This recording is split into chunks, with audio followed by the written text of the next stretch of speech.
Welcome back to the Life at Home podcast. Grab a cup of coffee and get comfortable. I'm your host, Nicole, and I am so happy to have our favorite construction industry expert, Ryan, hanging out with us in the studio today. Hey, Nicole. Thanks for having me back. It's always so much fun chatting with you about all things home design and construction. Today, we have a really fun topic. We are diving into a comprehensive guide on kitchen island design.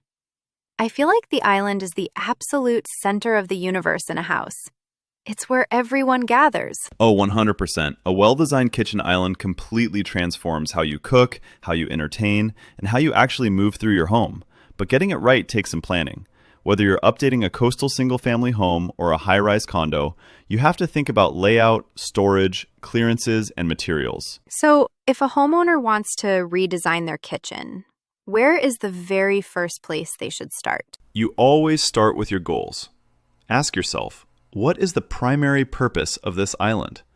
Is it mainly a prep space? Is it for casual dining with the kids?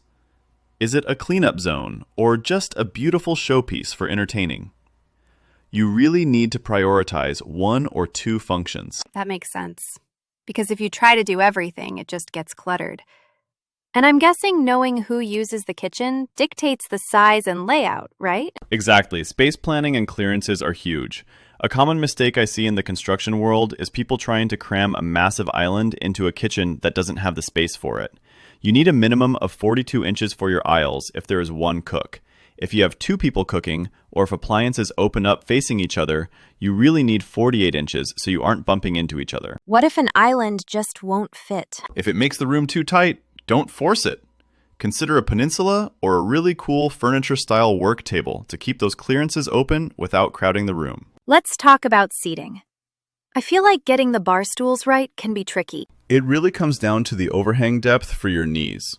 If you have a standard 36-inch counter height, you need about 12 inches of overhang. But here is a pro tip from the building side. If your stone overhang goes beyond 10 to 12 inches, you absolutely must use hidden steel brackets or corbels for support. Large stone overhangs need that steel support to prevent sagging and cracking. That is such a good tip. What about storage? How do we make the island work as hard as we do? I am a huge fan of deep drawers. I always recommend replacing those basic lower cabinet doors with 24-inch deep drawers for pots, pans, and mixing bowls.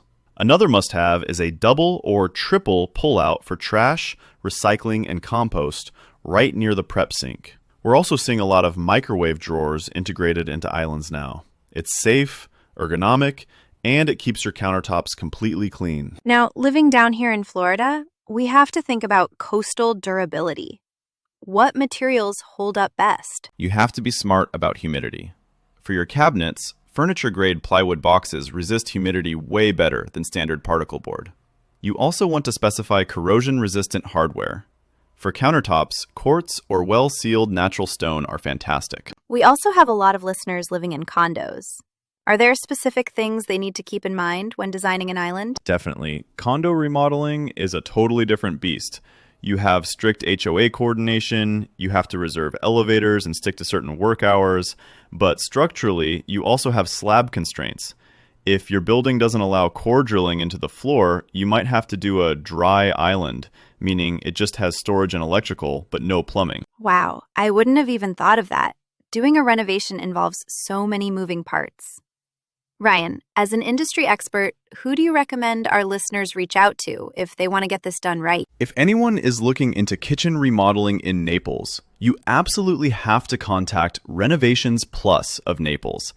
I've seen a lot of contractors, and their design build process is just top tier. What makes them stand out so much? They handle literally everything. They start with a discovery phase to learn how you cook and entertain. They do layout options, 3D renderings so you can visualize the pendant lighting and seating, and they handle all of the permitting and HOA requirements. Plus, they run a very clean, organized construction site with dust protection. They just make the whole process stress-free. That is exactly what you want when you're tearing up your kitchen. Renovations Plus sounds incredible. They really are the best in the area. Contact Renovations Plus of Naples if you want an island that cooks smarter, seats everyone comfortably, and anchors your home's style. Awesome. Ryan, thank you so much for hanging out with us and sharing all this amazing knowledge. Anytime, Nicole. And thank you to everyone listening to the Life at Home podcast. We'll catch you on the next episode.